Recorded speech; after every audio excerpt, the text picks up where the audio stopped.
এত বন্যার পরও ভাগ্যিস এরা প্রত্যেকে আসতে পেরেছে, যেটা আমার জন্য খুব বেশি খুশির ছিল। আর আমি ভেতরে বসে বসে বাজির আওয়াজ শুনছিলাম আর গান আর নাচ এগুলোকে ফিল করছিলাম ভেতরে বসে বসে। যাই হোক, এদিকে জামাইবাবু তো এসে পড়লো আর এখানে ওদের কিছু রীতি রিবাজ চলছিল। আর আমি এখনও ঘরে বসে বসে এটাই ভাবছিলাম যে কি হচ্ছে বাইরে। আর ফাইনালি এই মোমেন্টটা চলেই আসলো, যে যখন আমার এন্ট্রি হলো। খুব সিম্পলভাবে এন্ট্রিটা করার চেষ্টা করেছি, কিন্তু কোনো না কোনো কারণে একটু ম্যানেজমেন্টের ক্ষেত্রে ভুল হয়ে গিয়েছিল।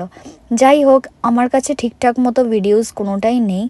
আমি যদি পরে কোনো ভিডিও কালেক্ট করতে পারি তাহলে তোমাদের সাথে অবশ্যই শেয়ার করব, কিন্তু ঠিকঠাক মতো কোনো ভিডিওই আমি শেয়ার করতে পারছি না, কারণ আমার কাছে এই দিনের ভালো কোনো ক্লিপ ছিল না। সেই জন্য যেটুকু আমার ফ্রেন্ডসরা ব্লগে বানিয়েছে তাদেরকে অনেক বেশি থ্যাঙ্কস, কারণ তাদের জন্যই আমি এই কটা ভিডিওতে অ্যাটলিস্ট পেয়েছি এবং দেখতে পেয়েছি।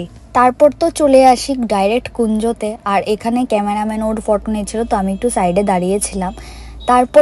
তারপর তো শুরু হয়ে গেল এখানে যা যা নিয়ম ছিল, আর আমরা দুজনেই ম্যাচ করে রেড পড়েছিলাম।